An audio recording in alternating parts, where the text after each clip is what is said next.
Vamos adelante. ¿Y quién por casualidad bajó el más grande y empezó a leerla? Levanta la mano. Ahí ya son unos 6 o 7. Bajen del libro de la página o lean en la página. Debo decirles el tema de hoy, porque vamos a ir rápido, es la tesis 6-7 del chiquito. Se puede leer muy rápido desde la página 48, y del libro grande los parágrafos 16 a 20. Eso ya son palabras mayores, es decir que estamos aquí en la página 208. Así que es uno que siguiera el curso en serio tendría que desde hoy haber leído las 208 primeras páginas del libro. Digo esto para que se tomen un poco en serio, porque si no, lo que yo digo va a ser muy sintético, va a ser un curso rápido, y entonces muchas cosas se le van a quedar en el aire. La oportunidad es leer, no solo escuchar la clase o después el vídeo. Hemos ya hablado, pero muy rápido, porque esto, cada temita supondría una larga clase, sobre qué es el poder, las 3 determinaciones del poder. El poder es fuerza, pero el actor de ese poder no es un individuo, no es como las políticas normales, liberales. El ciudadano es el sujeto de la política, cada uno. En esta política el actor, no le voy a llamar el sujeto, es el pueblo. Y cada uno integrado a un pueblo, jugando dentro de él cierta sinergia. Pero pensamos en colectivo, no en individual. Eso es una indicación. La sede del poder es el pueblo. Y el pueblo tiene 3 determinaciones. La fuerza de resistencia y de creación. Un pueblo puede tener poco poder, reacciona débilmente y se deja hacer. Y sobre todo cuando fue colonia, y América Latina y especialmente México, en sus culturas originarias pues hubo también dominación interna, pero en general no se dejaban hacer, no eran colonias, eran reinos, olmecas, zapotecas, mayas, aztecas, onaguas. Desde la invasión pasamos a ser colonia y no hemos salido de esa situación. Hemos mejorado en algunos aspectos y en otros seguimos dependiendo como antes, pero más explotados aún que antes. Así que hemos mejorado, pero en algunos aspectos. Culturalmente seguimos siendo colonia, pero voy a usar el pizarrón, así que tienes que corregir un poquito. Sí, sí. De manera que la sede del poder es un pueblo y tiene más poder cuando ejerce más fuerza de resistencia, pero también de creación. Y el poder, dije yo, tiene 3 determinaciones. No es dominación, cuidado. Puede caer en ser dominación y puede caer en ser dominación el mayor tiempo y con la mayor frecuencia, pero no es la definición. Y yo a eso le voy a llamar necropoder, poder de la muerte, porque es poder de las víctimas dominadas Y en cambio, biopoder, no en el sentido de Foucault, sino contra Foucault, biopoder va a ser el poder de la vida de un pueblo, y no el manejo de la vida y la muerte, como habla Foucault en la modernidad, y quizás en el neoliberalismo al que Foucault simpatizó, aunque parezca tan crítico, tiene una cierta visión del souci de soi, el cuidado de sí, que lo inclina a un cierto individualismo neoliberal. Sobre eso no voy a hablar, pero tengo bibliografía para que lo quiera ver y entre nosotros. El biopoder es la fuerza de la vida. Y la fuerza de la vida del querer vivir del pueblo. Algunos ya se resignan a vivir y vivir mal.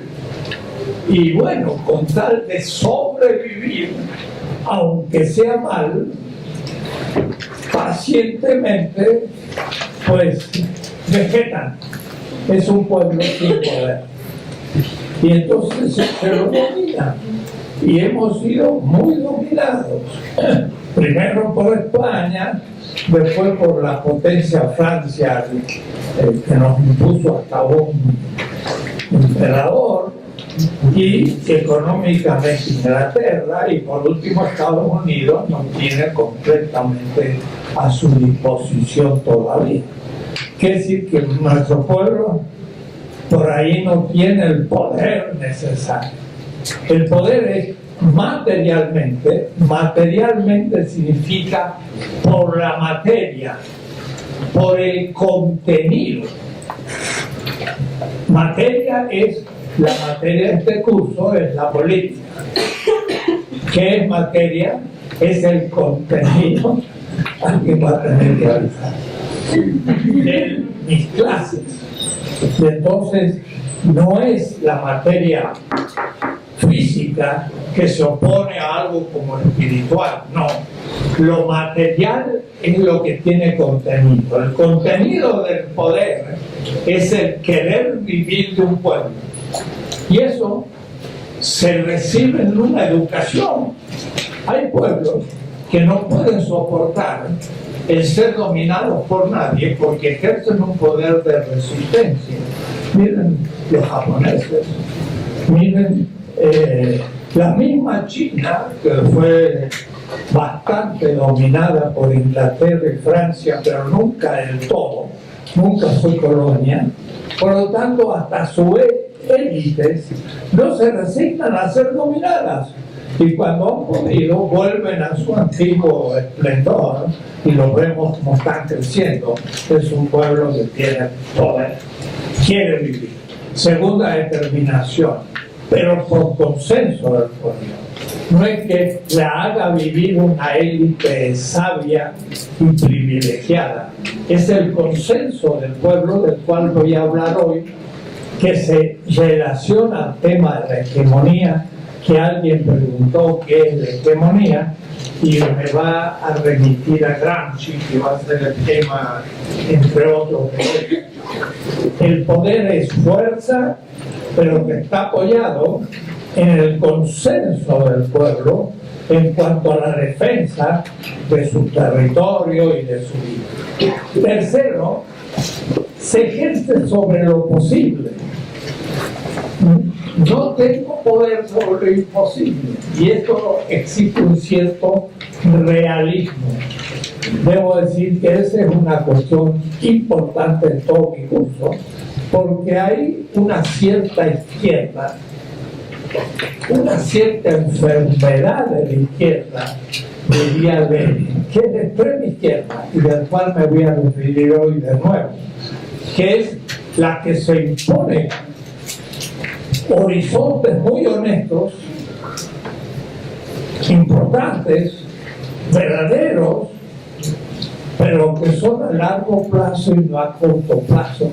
E intentarlo a corto plazo es imposible. Entonces, hacer algo imposible es no hacerlo, porque es imposible. Y entonces es darse la cabeza contra la pared, como yo siempre digo, y no rompo la pared, sino rompo la cabeza, porque lo posible no puedo superar. Y ahí entonces que la política exige una cierta sabiduría y hacer lo máximo dentro de lo posible y abrir espacio para hacer más acontecimientos de justicia para un pueblo, pero que no puede hacerse todo simultáneamente. El poder es eso, es la afirmación de la vida consensual y posible. Ahora, lo más frecuente, ¿qué nos habrá pasado? ¿Alguien se apoyó?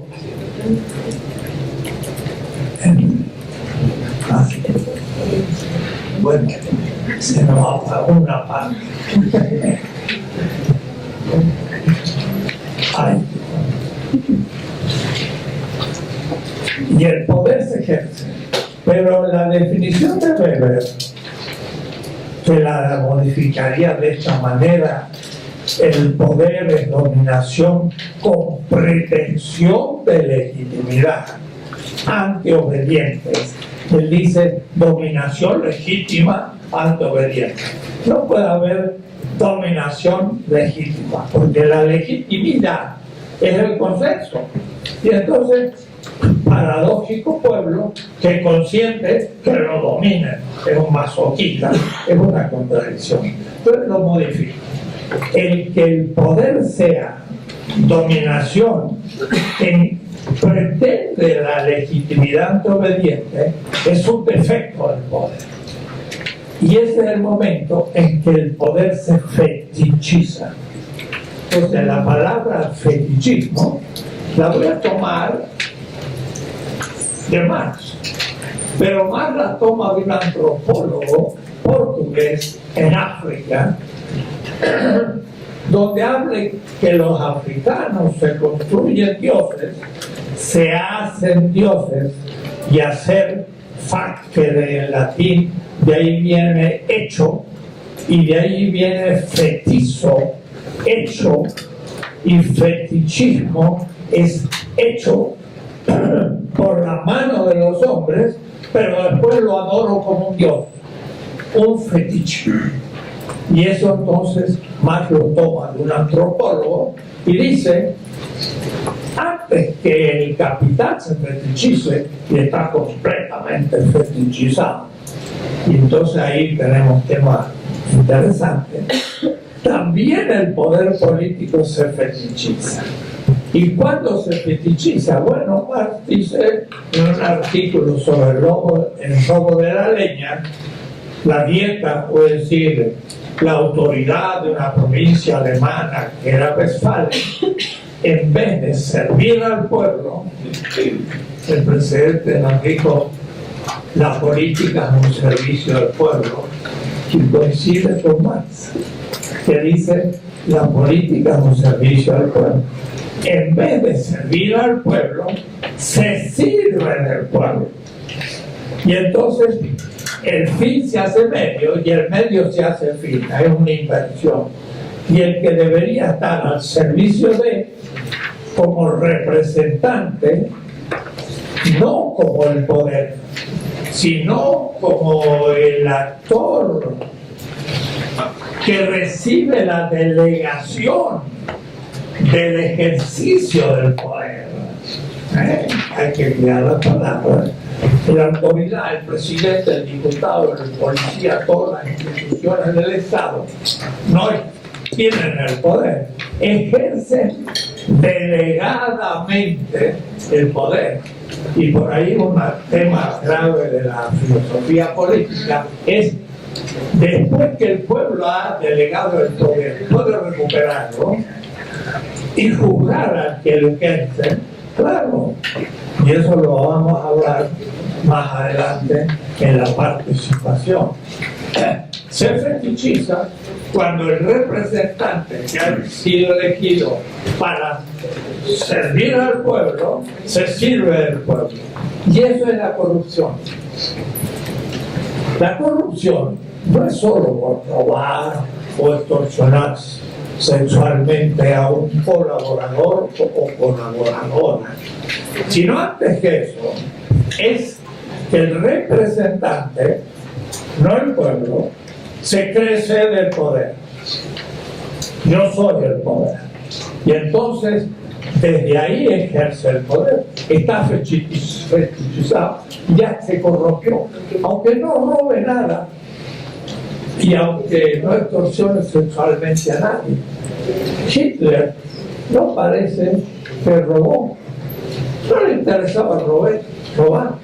Tenía un tal aprecio de sí mismo y una tal autocomprensión de sí mismo como un líder de un pueblo y como un héroe de la historia mundial, que eso de robar era algo insignificante.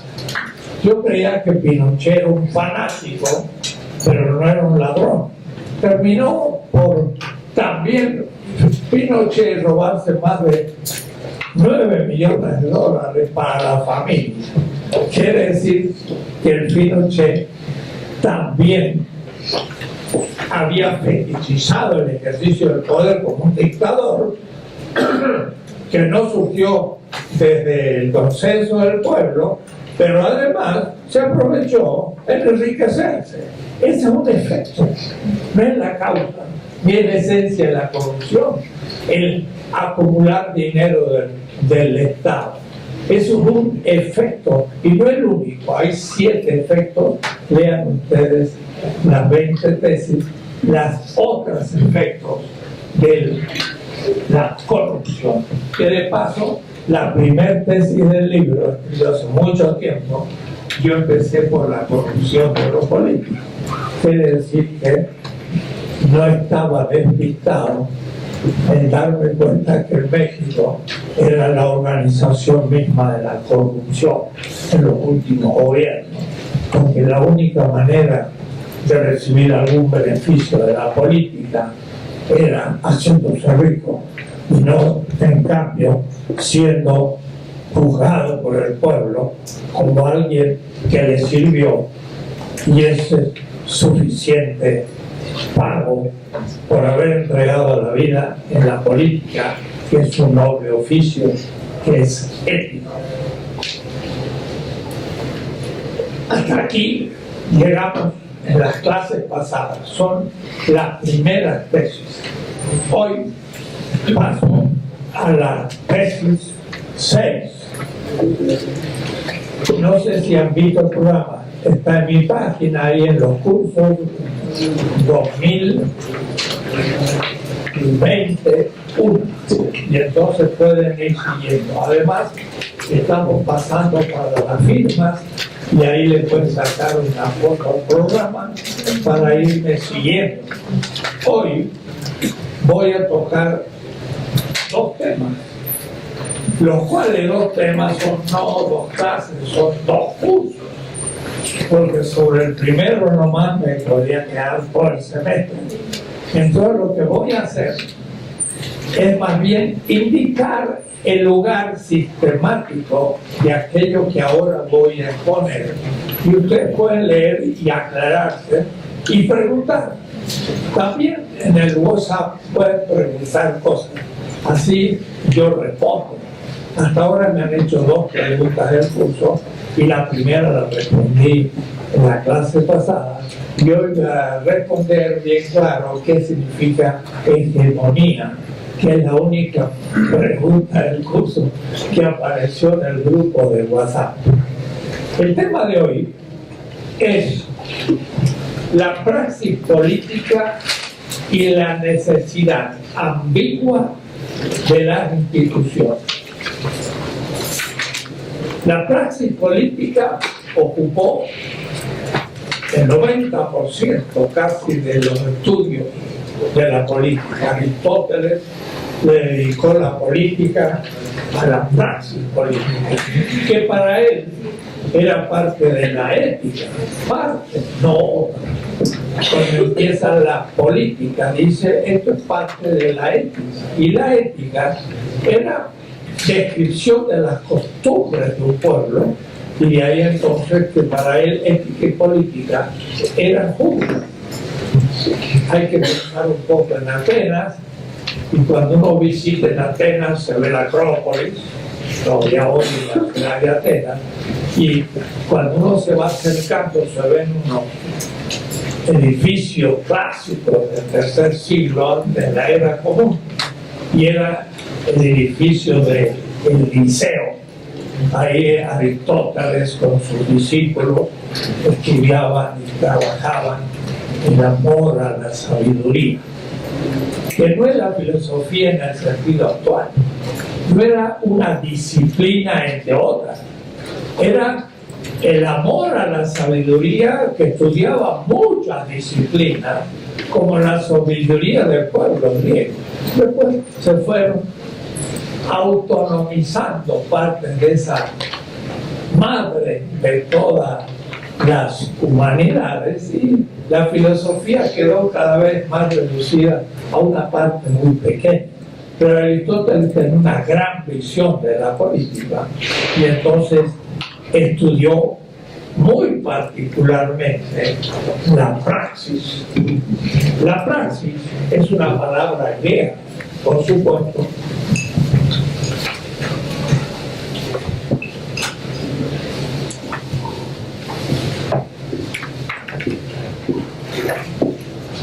que significa no lo mismo que la poiesis o sis. Dice Aristóteles, praxis kai poiesis hetero. Significa, la praxis y la poiesis son cosas distintas. ¿Qué es la praxis? Voy a empezar primero. ¿Qué es la poiesis? La poiesis, de donde sale la palabra poesía, pero en realidad no es poesía en griego. La poiesis es la fabricación, la producción, el que tiene la capacidad racional de ejercer orfos, dice Aristóteles, de manera recta la producción, tiene la técnica. La técnica es el modo de saber producir cosas, la mesa, la agricultura, el campo, todas las técnicas, y la palabra técnica significa la virtud que sabe producir algo en la relación del sujeto y la naturaleza. Es una relación con las cosas, si me permiten, la flora, la fauna y pues la materia natural. Y el arte, cuando es bello para Kant, pero para los griegos era lo mismo la producción de una mesa bien hecha que el arte del pintor. Eran todas las artes. La palabra arte del latín ars, y no poiesis, de donde viene poética. Praxis, en cambio, es una relación de el sujeto y el sujeto, del ser humano y el ser humano, de tal manera que la acción se deposita en otra subjetividad. Mi acción técnica se deposita subjetiva como mesa, mientras que mi acción pedagógica ahora se deposita en la subjetividad de ustedes como nuevo saber. No es una cosa, en parte cerebral y neuronal en la subjetividad de ustedes. Y cada uno de ustedes, por supuesto, entiende lo que yo digo de otra manera. En algo tenemos semejanza, pero no identidad, porque cae en una subjetividad que tiene una historia personal, que es la biografía, que se está interrumpiendo en este momento y que recibe en el desarrollo de cada uno de ustedes lo que estoy diciendo, después de una experiencia completamente distinta a todos los demás. De tal manera, esto es como un injerto, pero de un árbol chiquito o de un árbol grande o de un árbol peral y otro duraznero, y el injerto vaya a saber dónde cae. Así mi clase. Esto es un acto de la praxis. ¿Cómo se llama? Es un acto pedagógico del maestro y el discípulo. Y entonces es un acto práctico. Puede ser pedagógico, puede ser político, y lo político no es lo pedagógico. Puede ser, y yo le llamo erótico, la relación varón-mujer de género, y entonces también es distinta. Y yo tengo una ética ya por el año 73, 5 tomos, donde hay un tomo sobre la liberación de la mujer y la erótica latinoamericana. Está en mi página, quizá alguna feminista de hecho hojeada.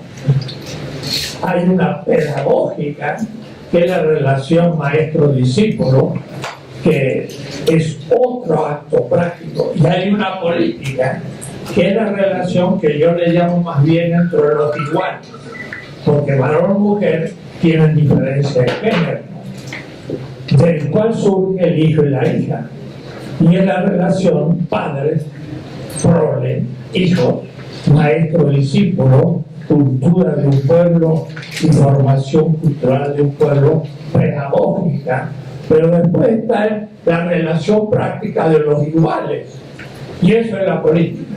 Entonces, yo tengo 3 tomitos en aquellos años de las 3 relaciones prácticas de la praxis. Entonces, praxis es un acto humano que se relaciona con otro ser humano. Y la complejidad es máxima, mucho más que la técnica, porque mi relación con la madera para hacer la mesa es infinitamente más simple que la relación de un maestro y de un discípulo, donde el discípulo es otro. Millones de neuronas en su cerebro, gran cantidad de experiencias distintas, y entonces la relación es sumamente compleja, y a eso le vamos a llamar práctica. La praxis política es una de las posibles prácticas. También habría, por ejemplo, una praxis económica, que no es propiamente técnica ni es propiamente política, sino que la económica es más compleja. Es una relación práctico-productiva, porque me relaciono a otro con un objeto que compro o vendo. El objeto es producto del trabajo, poiesis, pero el vender es una relación práctica con otro. Eso sería un curso sobre la filosofía de la economía. He dado muchos, tengo un librito, 16 tesis de economía política, y explico ese tipo de relaciones. La política no. La política no es tan compleja como la económica, pero la usa. Y entonces aumenta el grado de complejidad. Veremos. En general, los cursos de filosofía política muchas veces son solo sobre la praxis. La praxis política es la que llama la atención. Entonces, en el libro más grande, yo explico primero la política, por ejemplo, de Maquiavelo. En este libro y en el tomo 1, ¿quién fue Maquiavelo en el Renacimiento? Que escribió un libro, El Príncipe, que le da consejos a un gobernante nuevo Y entonces, como no tiene antecedentes y no tiene un poder heredado, si no lo está creando, le dice, mira, mucho cuidado, y le da unos consejos de un renacentista que está en Florencia, que era un burócrata, pero que sabía pensar la política, que se llama Maquiavelo. Este libro es muy famoso, lo explico largamente en la historia y lo trato rápido ahora en algunas líneas, porque lo que hace Maquiavelo, es decir, la historia que nos enfrenta es una historia infinitamente compleja y aparecen cosas inesperadamente, y él le llama la fortuna. La fortuna no es el tener suerte, menos todavía la riqueza. En italiano de la época, la fortuna era, sí, acontecimientos inesperados que se me pueden presentar. ¿Cómo yo entonces tengo unas ciertas reglas para poder solucionar los acontecimientos que se me presentan? Necesito ciertas normas que utilizo para saber avanzar en medio de la complejidad de lo inesperado. Y él llamó a eso virtud, pero en italiano y significando algo muy concreto. Mire, tú, con el acento al revés. La virtud es el saber cómo solucionar los acontecimientos de la fortuna. Y entonces le dice al príncipe recomendaciones sobre quién tiene que apoyarse, cuáles son los errores que no deben cometer. Y escribió un libro importantísimo. Lo escribió en 1517. Y yo digo esa fecha porque hace 502 años que lo escribió. Fue el año también en que Lutero presentó en el Wittenberg las 95 tesis y empezó la reforma luterana. Y fue 3 años después que Bartolomé de las Casas en Cuba descubre la injusticia que cometían los conquistadores con los indios y se convierte y empieza una lucha en favor de los indios. Todo eso hace 500 años. Pero a mí me interesa mostrar siempre que antes que Maquiavelo y antes que Lutero, Bartolomé de las Casas descubrió el colonialismo y su injusticia. Es actualísimo, está al comienzo de la modernidad y al mismo tiempo es la primera crítica de la modernidad naciente. Entonces ven ustedes, hay que saber un poco de historia y no pensar solo en las fechas europeas, sino en las latinoamericanas y decir cómo comienza la modernidad, y todos van a dar fechas europeas. Algunos dicen Maquiavelo inicia la modernidad porque es el gran político que empieza a plantear una racionalidad nueva política. Sin embargo, Maquiavelo consideraba al gran rey de Europa a Fernando Reón, no a ningún condottieri. En italiano significaba líderes del pensamiento de la política italiana de pequeñas ciudades.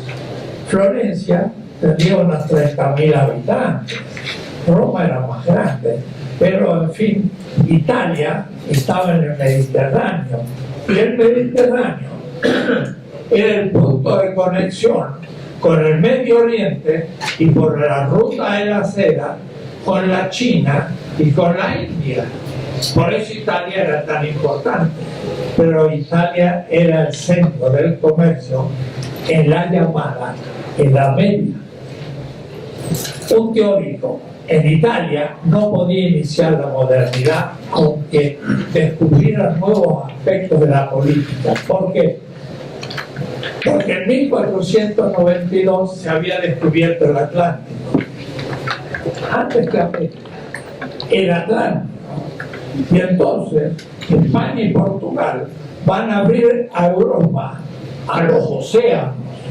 Y el Mediterráneo va a quedar hecho un pequeño mar europeo, aunque Hegel creía que era el centro de la historia universal. Era un pequeño mar secundario.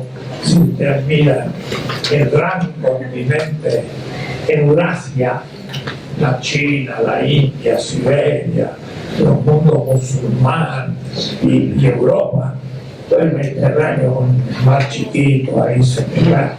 Y sin embargo, Hegel dice: el centro de la historia universal. ¿Cómo va a ser el centro si está en un rincón? El mar de la China sería casi más centro que el Mediterráneo. De paso, estoy diciendo muchas cosas, porque ahí, en ese Atlántico, nace la modernidad. Bartolomé de las Casas comienza la crítica de ese nuevo sistema que va a ser la dominación de Europa sobre el mundo global del sur, que van a ser el mundo colonial, del cual nosotros todavía somos parte, porque todavía hay un mundo más desarrollado, que ya la China entra y la India, pero y el sur global más pobre, colonias en la era moderna. Bueno, Maquiavelo entonces nos enseña mucho sobre la política. Claro, podríamos leer el libro, el Yen Tzu, el gran libro estratégico de la guerra de los chinos en el sexto siglo antes de la era común nuestra. De ahí un gran estratega chino muestra el arte de la guerra, que era también de alguna manera el arte de la política. Es un pequeño libro que yo lo voy a utilizar bastante, pero no tanto hoy. Entonces, la praxis fue trabajada principalmente allá en el siglo XVI por tanto Bartolomé de las Casas como muy especialmente por Maquiavelo. Si nos transportamos ya a nuestra época, tenemos entonces ya otros grandes autores que tenemos que comenzar a observar. Le voy a leer un texto porque abrí y caí ahí de pronto y lo voy a leer. En el Zhuxi dice el maestro Zhu: el hábil guerrero busca la victoria estudiando el potencial estratégico. Le llaman una palabra china el Shi, S-H-I, Shi. Los chinos tienen muchas palabras monosílabas que tienen un enorme significado. El guerrero debe estudiar el potencial estratégico. Podría decir yo también el político debe estudiar qué significa el potencial estratégico. La situación del mundo según grupos de fuerza. Puede decir, concebir los grupos humanos como luchando entre sí, siendo como parte de un ajedrez donde unos luchan contra otros y tiene que saber quiénes son y cómo funcionan. Un ingenuo se mete en la política y cree que todos van a entender lo que dice o que va a ser fácil hablar dentro de un público. Pero quizás el público está dividido en distintas posiciones y tiene muy complejas y distintas interpretaciones y lo que va a hablar cae mal y después se pregunta por qué, no tenía un potencial estratégico, no tenía una visión de las fuerzas que se están jugando en la sociedad. Hay un grupo tal, hay otro grupo tal y otro grupo tal en la política o en la guerra. El guerrero busca la victoria estudiando esta situación de un mundo. Pero los chicos no piensan en el mundo como Heidegger, como totalidad de sentido, sino lo piensan como totalidad de fuerzas que se enfrentan. Y entonces, ¿cómo se sitúa?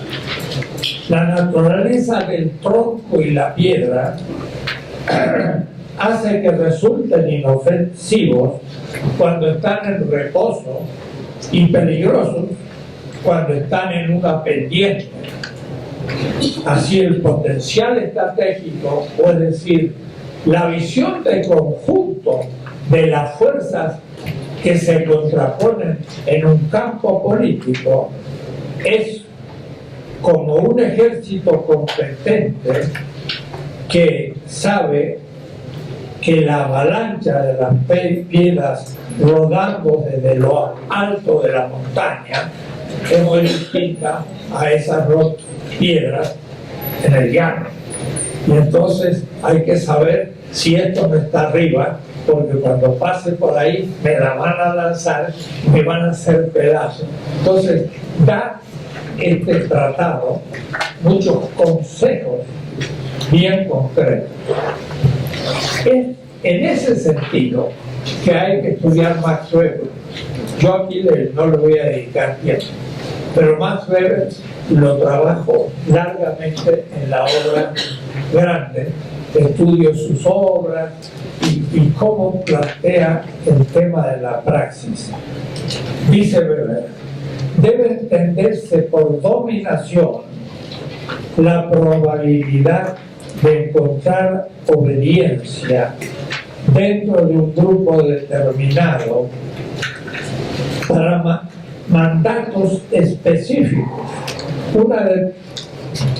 un determinado mínimo de voluntad de obediencia, o sea, de interés interno o externo en obedecer. Es esencial en toda relación auténtica de autoridad. Weber tiene esta visión de que la praxis política es dominación y debe ver a qué punto tiene obediencia entre los participantes. Quiere decir que no piensa que la política es servicio, sino que es mostrar mi voluntad de dominio. Es más la voluntad de poder de Nietzsche. Es una voluntad de poder ante voluntades impotentes. Habría entonces que también trabajar a Max Weber. Pero voy a ahora entrar en cambio en la pregunta que me hizo un alumno sobre la hegemonía y la praxis hegemónica. Esto depende de otro autor que trabaja la praxis. De paso, voy a volver un poco atrás. La política como campo puede ser estudiada a tres niveles. Y yo lo represento así y así está en el trabajo. Un nivel que llamo A, invirtiendo el A, B, C de un autor alemán que se llama Karl Otto Appel. Karl Otto Appel estuvo aquí en el año 1970 en esta facultad y hubo todo un encuentro con él. Yo me reuní 7 veces con Appel, que es el maestro de Habermas o es decir, no es cualquier persona.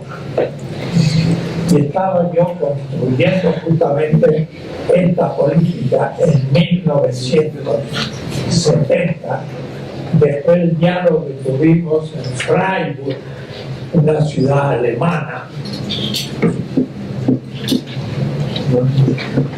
en una fecha muy especial, noviembre de 1989. Noviembre de 1989 cayó el muro de Berlín. En noviembre de 1989 mataron a 2 colegas en El Salvador que hacían filosofía política, Ignacio Ellacuría, la dictadura militar en El Salvador.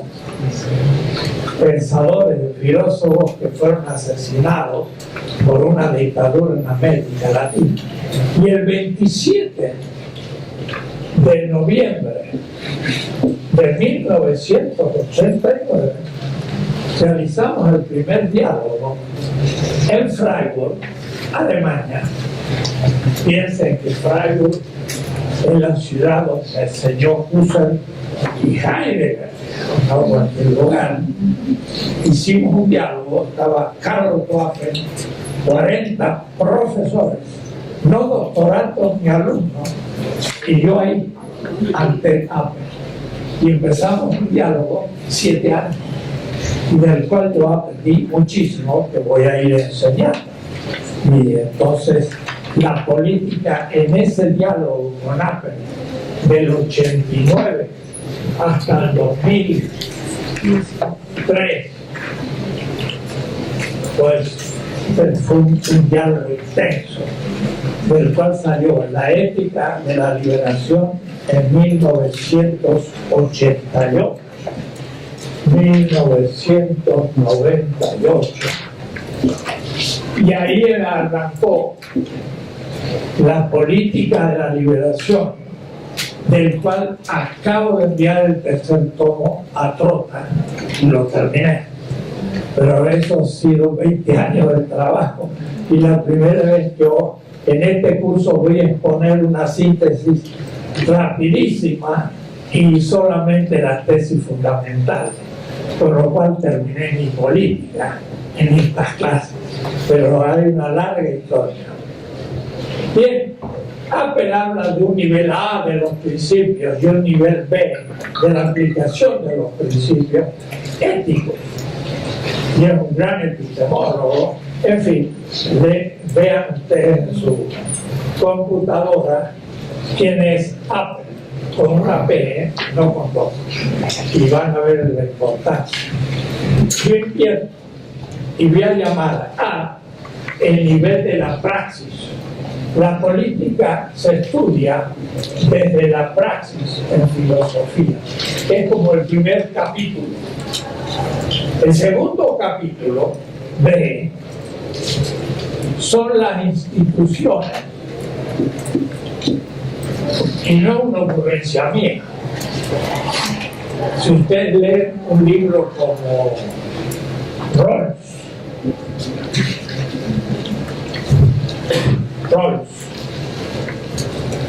W.L.S., profesor de Harvard que ha muerto ya hace 10 años, cuando yo fui a Harvard estaba el vivo todavía, escribió un libro famoso, Theory of Justice, la teoría de la justicia, y eso hizo que en 1990, él escribió en 1970. Del 70 al 90 hubo un auge de los estudios éticos, y por eso es que yo discutí con Apple en el 89 sobre la ética y escribí una ética. Pero después ya, en el 90, empezó a trabajarse la política más que la ética, y justamente yo había terminado en el 98 la ética y me puse a trabajar la política. Bien, Rawls divide su texto entre principios, porque es neokantiano, las instituciones y los fines. Entonces, principios, instituciones y la praxis. Entonces, él habla de A, B, C. De los principios, aquí, a este nivel. Los principios de la ética, las instituciones que nacen de los principios y las prácticas que se realizan dentro de la institución. Hegel también habla del sistema de economía y también la divide en tres partes. Miren qué paradójico. Entonces yo tomo esta división pero la invierto. Yo digo, voy a empezar yo a hablar de los principios, vamos a hablar de las instituciones y de la praxis. No, yo voy a partir de la praxis primero, voy a hablar de las instituciones y en tercer lugar voy a hablar de los principios normativos de la política. Estos son los tres capítulos de la obra gorda. Este libro son tres capítulos: la praxis, el tipo de instituciones y los principios de la política. Me gusta cuando el presidente por ahí habla ya no de valores en la política, sino de los principios. Y dice, lo importante en la política son los principios. ¿Cuáles son? Vamos a ver. No significa que quizás él piense lo mismo, pero el debate son sobre, y por eso quiere que se lea un escrito de Alfonso Reyes, que justamente escribe sobre ética. Y la obsesión es que el pueblo mexicano, pero sobre todo los políticos, tenga principios éticos. Van a ver que ese tema lo voy a plantear de otra manera. La ética va a ser sumida en la política y se van a transformar en principios políticos y ya no éticos. Es un tema. Entonces, estoy ahora no bosquejando, sino maltratando el primer capítulo, que en el libro ocupa mucho espacio, pero yo no puedo darle demasiado clase. La praxis política. Entonces, en la praxis política hay grandes autores. Entre ellos hay uno que se llama Ernesto Laclau.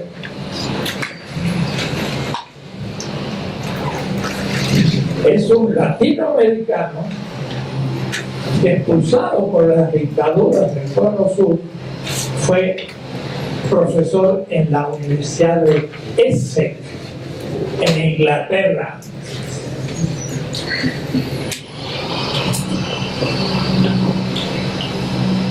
Y alumno de Agamben y también otros autores muy importantes contemporáneos. Laclau, porque es un nombre catalán francés, y la A-U es O, no es la Clau, sino Laclau. Se ha especializado en lo que él llama la razón populista. Yo le cambio el nombre. Eso de razón populista no me parece un buen nombre. Es la razón popular, que es muy distinta. Y muestra en sus obras cosas muy importantes. Es un autor latinoamericano, maestro en Europa, en Estados Unidos y también en México, en la Flaxo, una facultad de ciencias sociales. Hay mucha gente que estudia Laclau y con el cual yo también he discutido en la Universidad de Durham de North Carolina.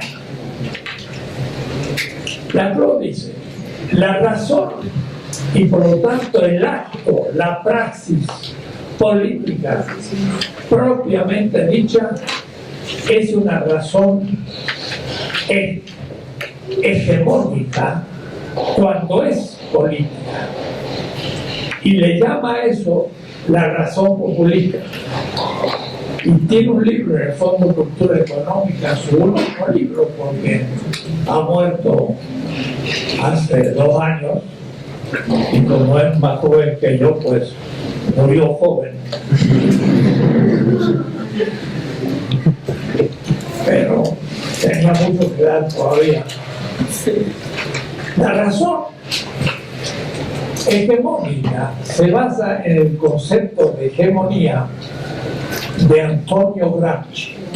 Gramsci es un gran autor marxista italiano que no desarrolla la economía política de Marx, sino que inventa realmente la política del marxismo, porque él era dirigente del Partido Comunista Italiano allá por 1920 en adelante. Estudió en Torino con Togliatti en la misma facultad de filosofía.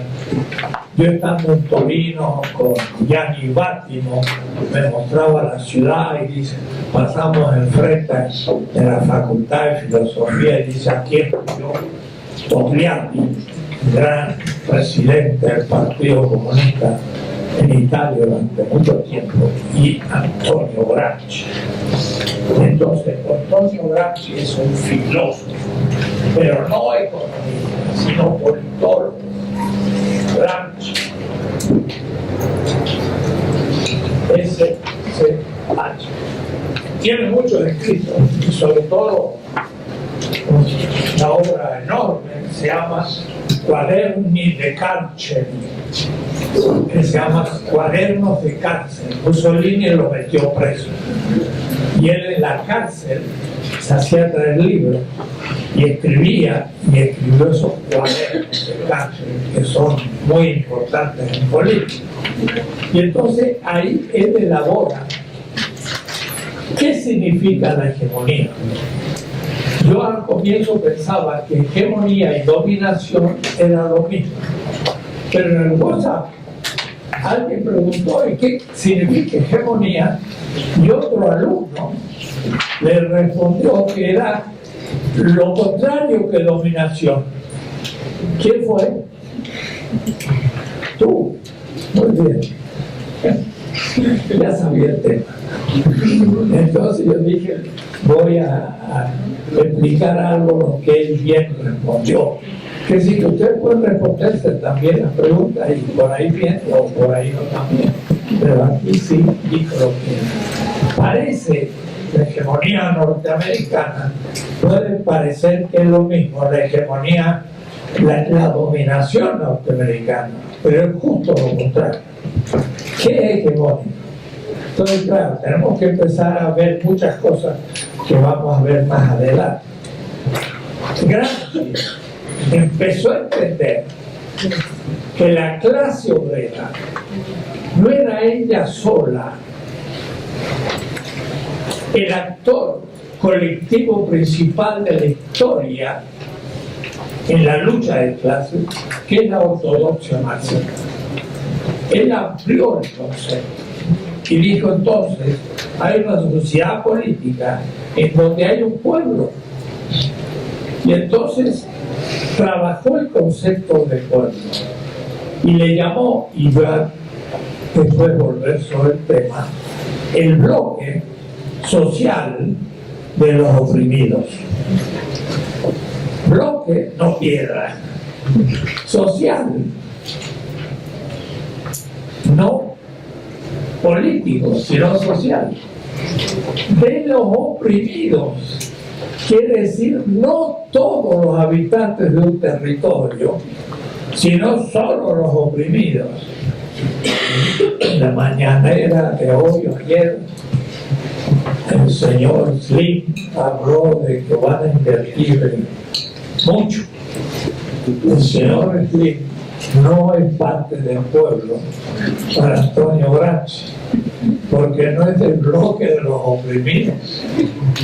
Claro, va a colaborar, muy bien, pero va a acabar invirtiendo, muy bien, pero haciendo negocio, por supuesto. Slim no es que dona cosas, sino que va a sacar una buena ganancia. ¿Qué otra cosa se le puede decir a uno de los grandes capitalistas de la tierra? Entonces, eso es lo que hay que ir viendo de a poquito. Gramsci dice, el bloque social de los oprimidos es el pueblo.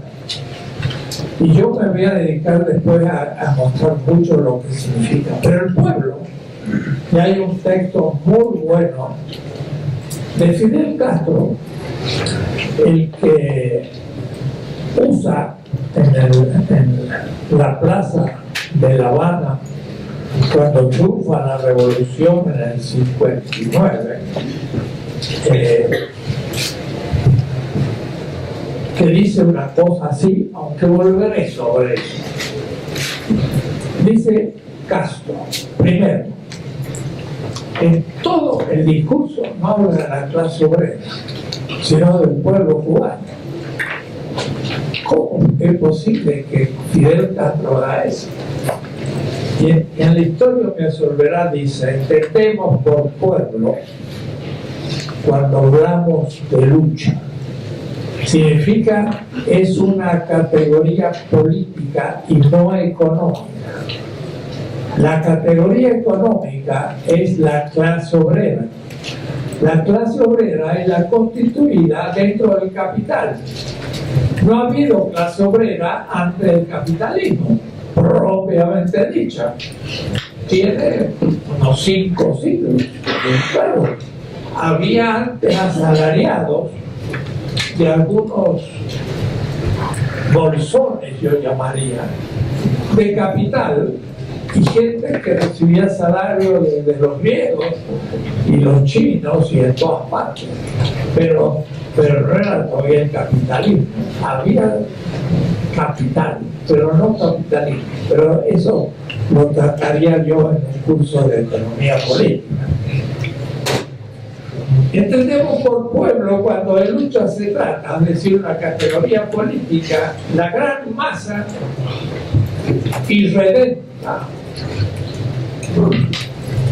¿Qué significa irredenta? Que no ha sido redimida. ¿Y qué significa redención? Redención se aplica a los esclavos. Redimir un esclavo es pagar su valor y dar la libertad. Eso es redimir. Y lo va a usar mucho Frank Rosenzweig y sobre todo Walter Benjamin, grandes autores. Walter Benjamin, muy próximo a nosotros. La que hacía grandes y sabias transformaciones. Verwenderung en alemán, en la tesis de Marx, es transformación. Y algunos hablan de la cuarta transformación. Es un correcto concepto. Si yo diría en la cuarta reforma, sería reformista. Si dijera en la cuarta revolución, sería revolucionario.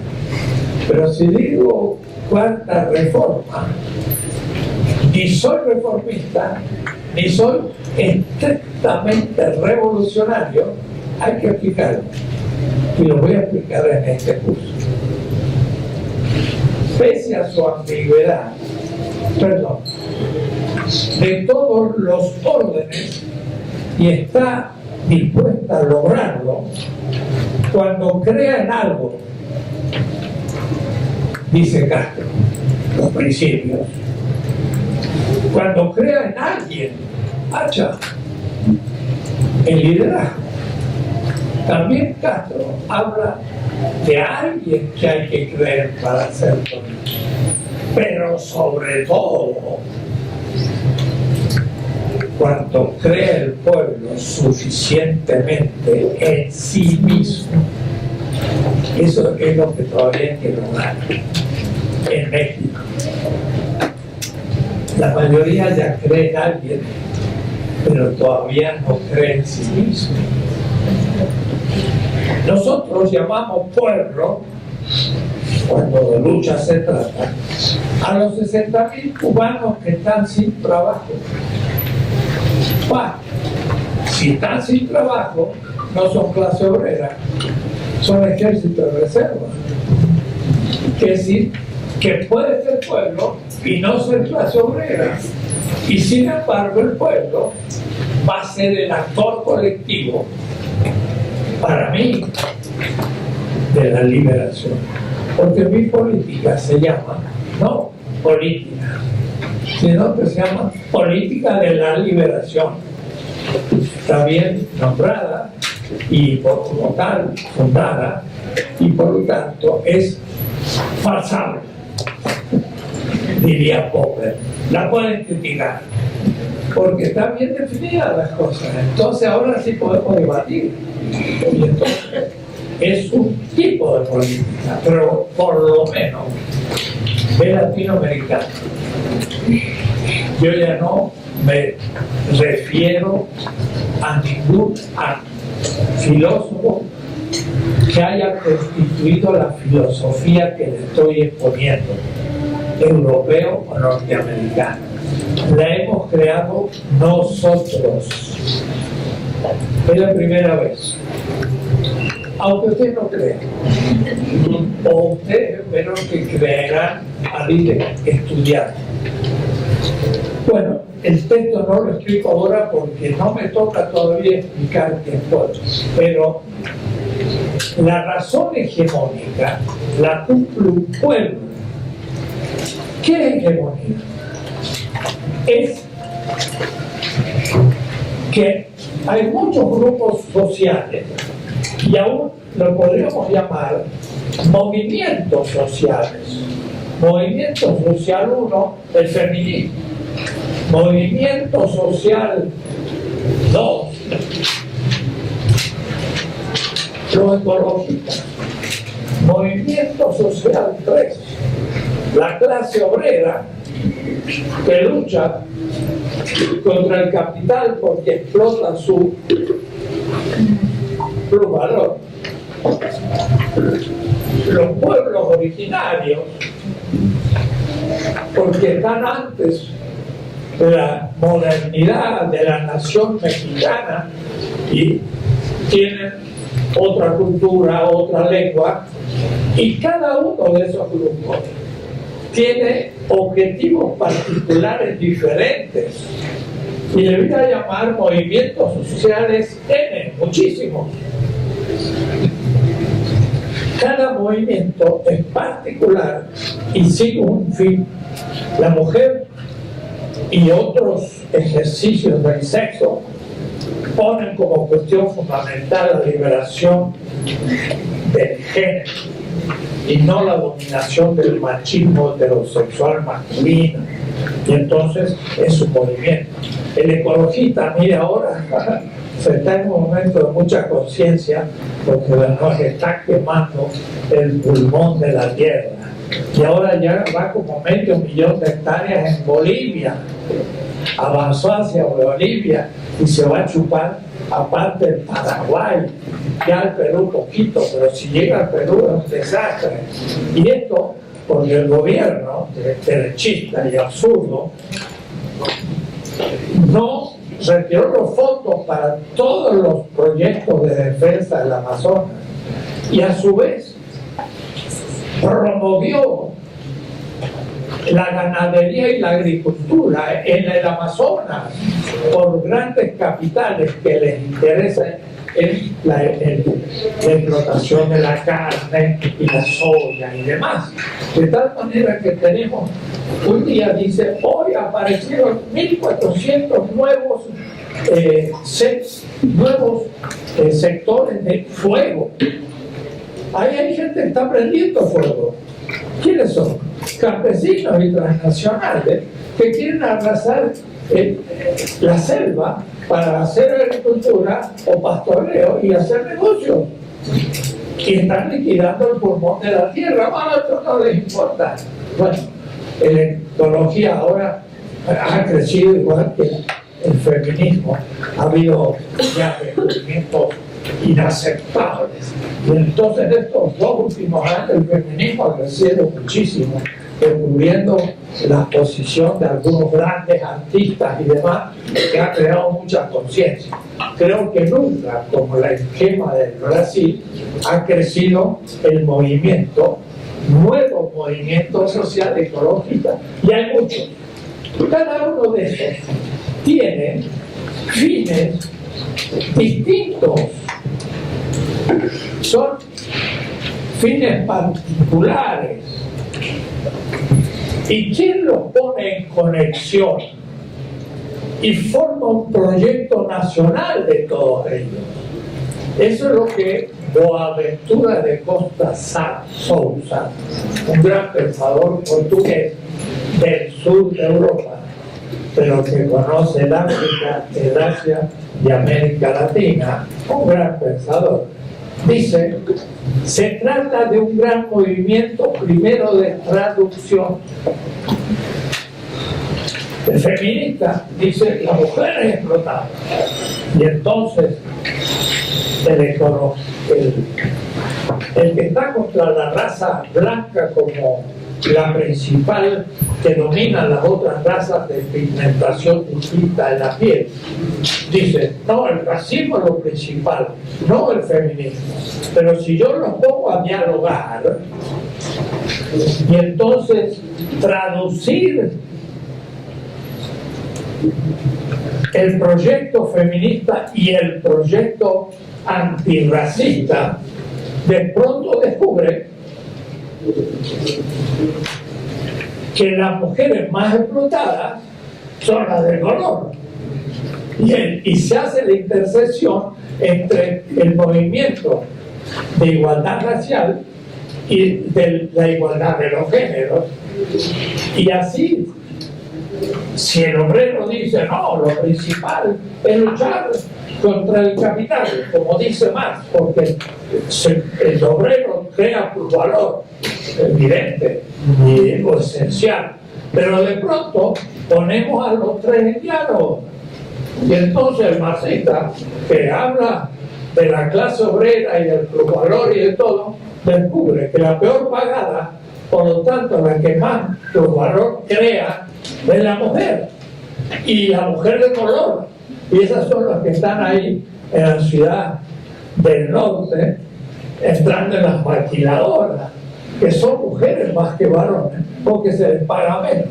Ven ustedes cómo empieza de pronto a surgir un proyecto donde los intereses de los grupos empiezan a ser, si me permiten, masajeados, y va surgiendo un proyecto del bloque social de los oprimidos.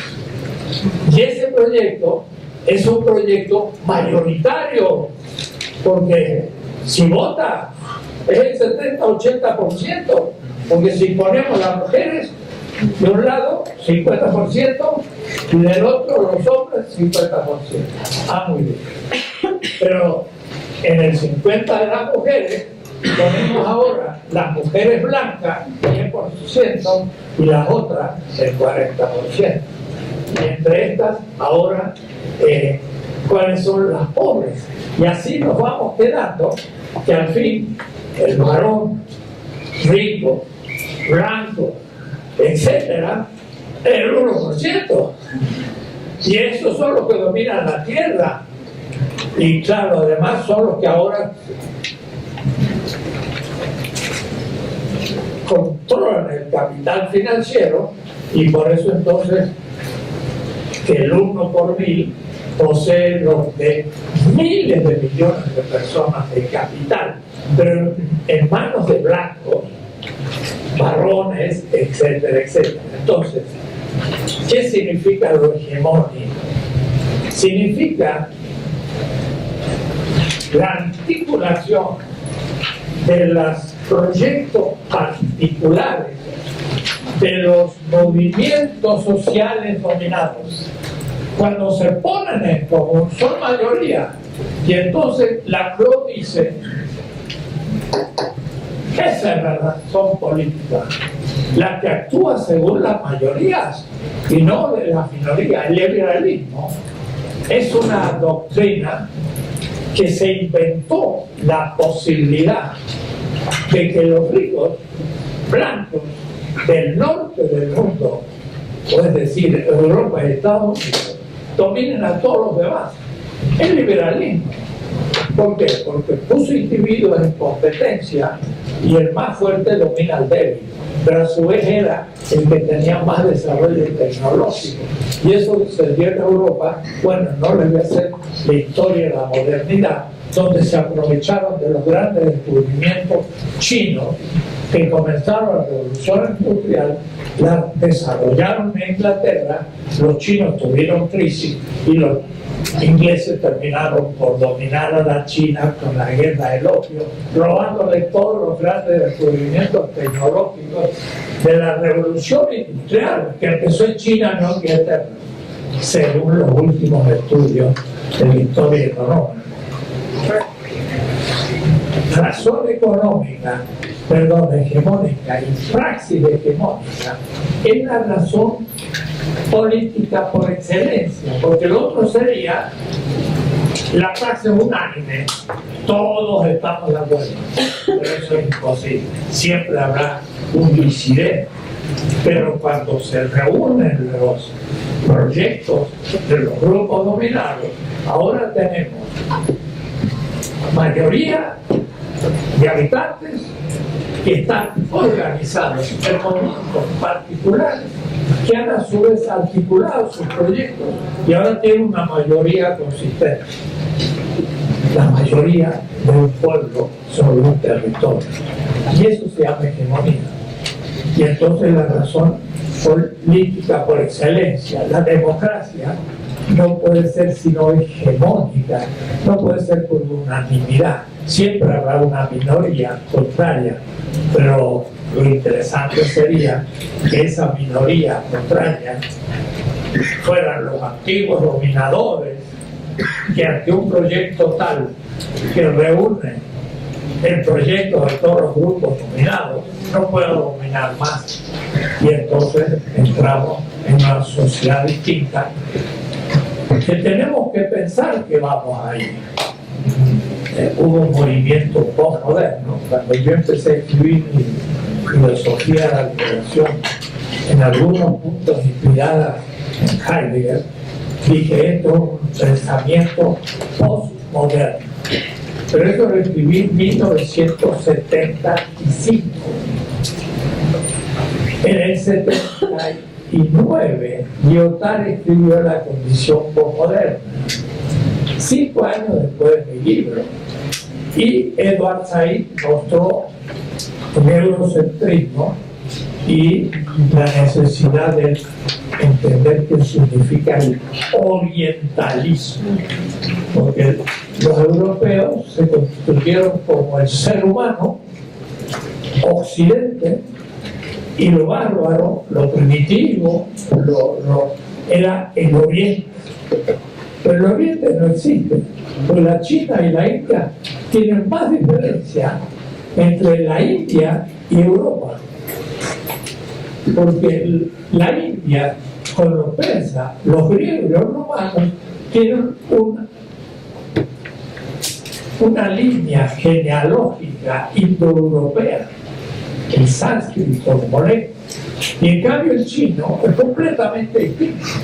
Quiere decir que la distancia entre la China y la India es mayor que entre la India y Europa, por ejemplo. No existe el Oriente, es una invención de nosotros los cultos, los humanos, y los no nosotros, el Oriente, bárbaro.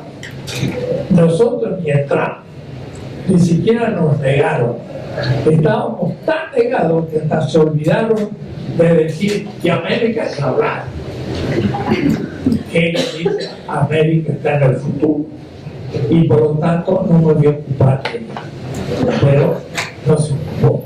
Y cuando habla de los incas, los aztecas, Hegel dice, bueno, que haya grandes pueblos con grandes demostraciones de aparente civilización muestran que no son osos ni leones.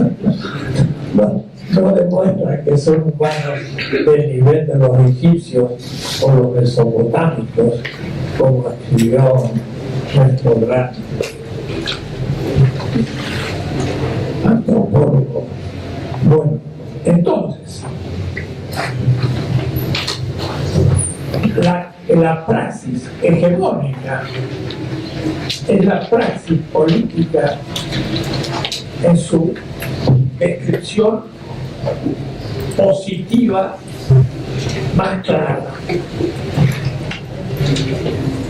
Y Gramsci tiene una muy bonita expresión en los cuadernos de cárcel, que yo cito en mis obras, de la edición latina italiana de los cuadernos. Dice: cuando una clase dirigente pierde el consenso del pueblo, porque para que la razón hegemónica se cumpla tiene que haber un consenso, y por eso ese pueblo es fuerte, porque tiene consenso, además de afirmar la vida. Pero cuando el pueblo advierte que es dominado, ya no consiente el proyecto de lo que Gramsci llama el bloque social del... el bloque no social, sino el bloque histórico en el poder. Entonces, tenemos en una sociedad dos grupos. Por una parte, un bloque histórico en el poder, que son los dominadores. Y por otra parte, el bloque social de los oprimidos. Y mire cómo lo representa. Algunos de los oprimidos están dentro del sistema, por ejemplo, los obreros. Pero hay grupos indígenas que ni están adentro, coexisten con el sistema, que están en una cierta exterioridad, están fuera de este horizonte. Este concepto de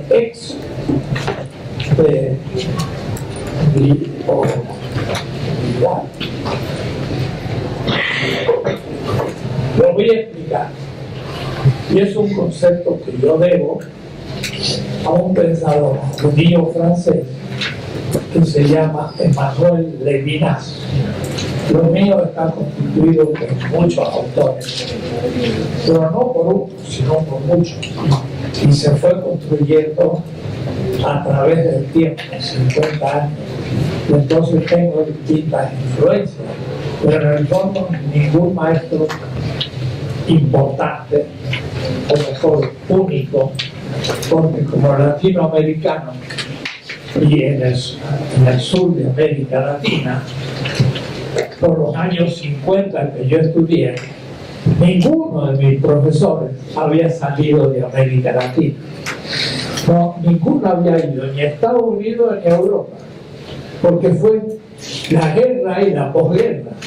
Eran provincianos. Entonces estudié lo que pude, y cuando me recibí a mis 23 años, gané una beca y tomé un barco, no un avión, y crucé por primera vez el Atlántico, que lo crucé 4 veces en barco. Y entonces fui a donde primero pude, que era España. Y la verdad, en España no aprendí mucho, era la época de Franco. Cuando digo eso, los españoles se me enojan, pero no aprendí nada. En mis facultades de filosofía provinciana, allá en el sur de América Latina, tenía un profesor que nos exigía el griego, el latín, el alemán, el francés, que leíamos a los a los fenomenólogos. Era un buen nivel. Cuando llegué a España, bueno, encontré un Zubiri, sobre todo un Aranguren, un García Morente, pero no eran muy notables. Después me fui al Medio Oriente 2 años, como obrero, trabando clavos. Ya les dije, obrero, carpintero, en Nazaret.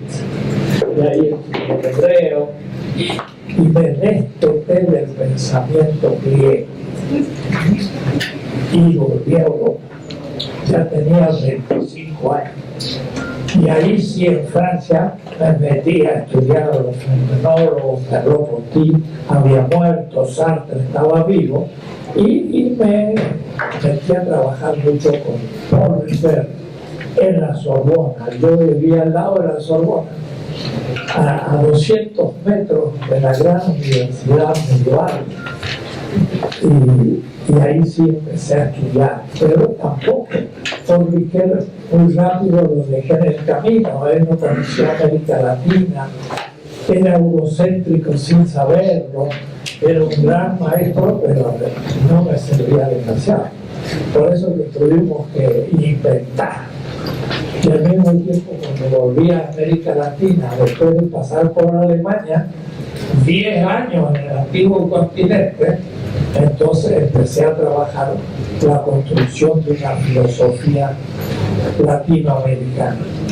A propósito de que todo eso, ya me olvidé. Exterioridad. La exterioridad. Verdad, muy bien. Estando ya en América Latina, un colega que había estudiado en alemán, gracias Gabriel, nos hizo llegar un libro de un fenomenólogo francés, pero judío, Emmanuel Levinas. Leví significa sacerdote en judío. Y algunos dirán, el otro día un autor ahí en el Universal se escribió un artículo, dice que extraño trabajó un libro que se llama El humanismo semita para explicar el origen de América Latina. Y claro, si Cortés llegó con una espada cortando cabezas y con la otra mano con una cruz, y esa cruz es cristiana, y ese cristianismo viene de Israel y del judaísmo, así que hay que estudiar el judaísmo en serio para entender el cristianismo invertido,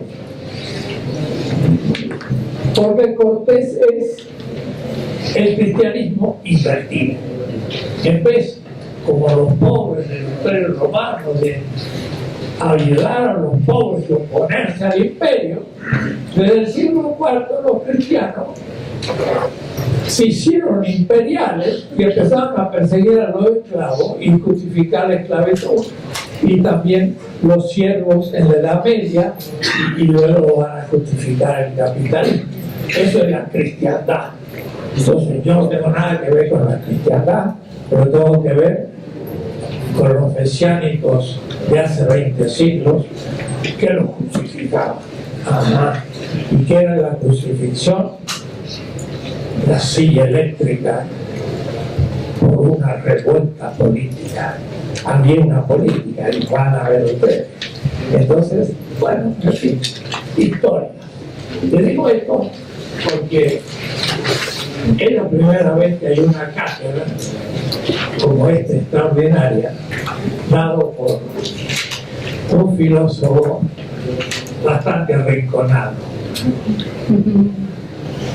Y arrinconado por el pensamiento eurocéntrico y analítico, que cree que la filosofía es filosofía del lenguaje. Claro que es lenguaje, yo estoy hablando todo el tiempo, pero el contenido que yo hablo no es el lenguaje, son la realidad política, el sufrimiento de un pueblo. Pero ellos creen que el contenido es el lenguaje y se quedan en el lenguaje.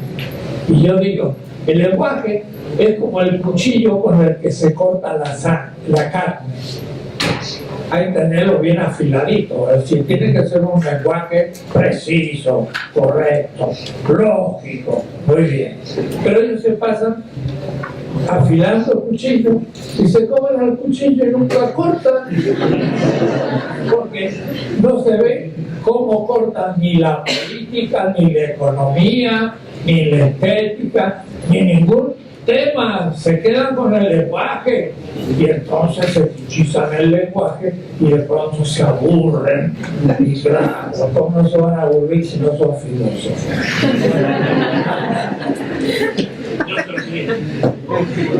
Sigamos con el tema de hoy.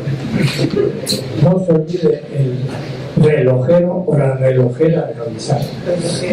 La razón hegemónica entonces es para Macron, la única praxis propiamente política, y estoy de acuerdo, es aquella que recoge el proyecto de la mayoría de un pueblo que se organiza a su vez en movimientos que puede expresar una negatividad que surge del dolor.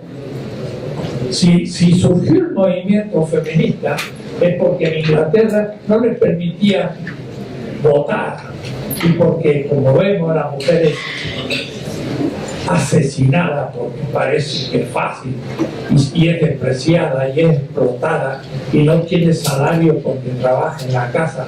Es del sufrimiento de la mujer que surge el feminismo, es del sufrimiento del obrero que surge la crítica marxista. Miren lo que dice Marx: hay que ser muy animales para dar espalda al sufrimiento de la humanidad. Y yo por ello he dado mi familia, mi vida, para escribir el libro El Capital. El capital no es solo ni principalmente el fruto de ciencia económica, es ante todo una actitud ética ante el sufrimiento del obrero. Y entonces más lo que se propone en realidad no es qué es el capital, sino por qué son pobres los que crean el capital, que es otra cosa. Y cuando llega al final, el último capítulo del primer tomo, dice, ya, muestra que la acumulación del valor es el origen de la pobreza de los pobres.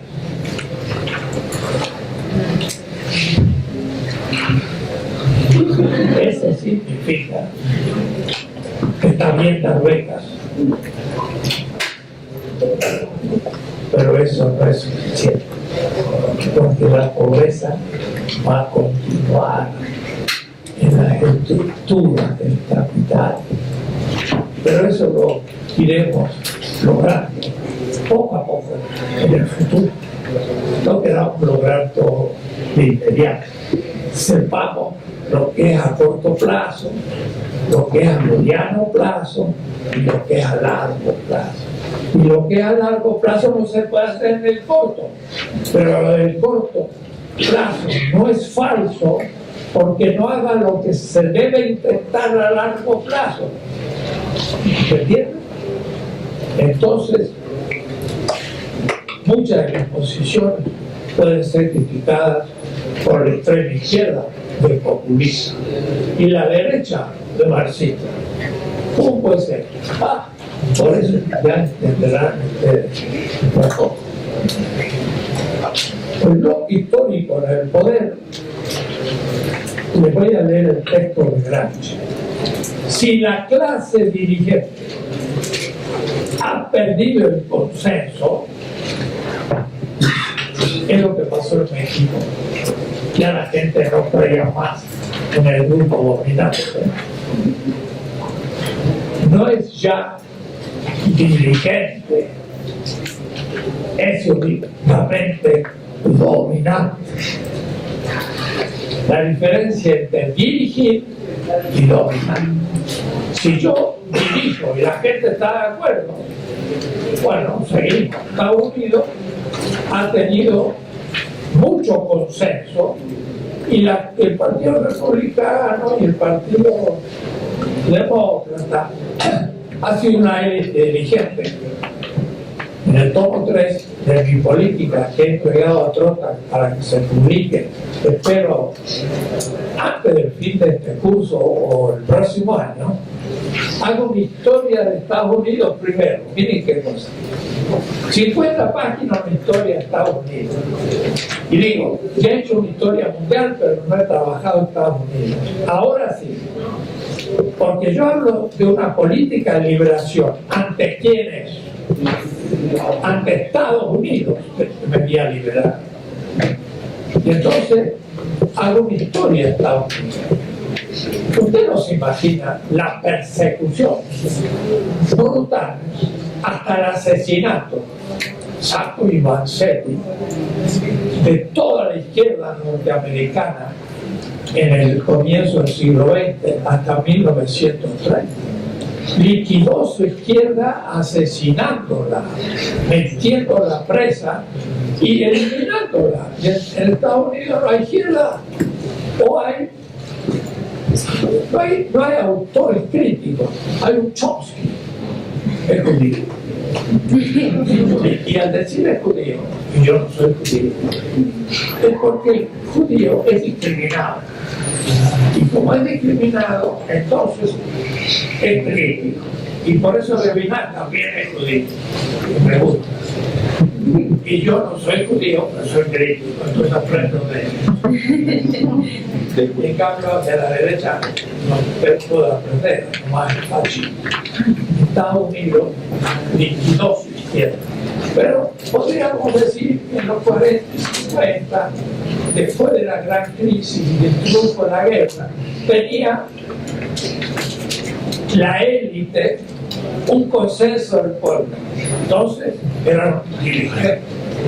Pero cuando un gobierno pierde el consenso del pueblo, como el nuestro, desde Carlos Salinas y desde antes ya, pero desde ahí especialmente, entonces la gente ya no está de acuerdo, pierde el consenso, está en el disenso. Dice Gramsci, vuelvo a repetir, si la clase dirigente ha perdido el consenso, no es más dirigente, es únicamente dominante. Detecta la pura fuerza coercitiva, forza coercitiva, dice en italiano. Lo que indica que las grandes masas se han ido alejando de la ideología tradicional, no creyendo en lo que antes creían. Eso pasó el 1 de julio del año pasado. Ya no creyeron más, dijeron, apostamos a algo nuevo. Cuidado, puede fracasar. Que no fracase es de fuera.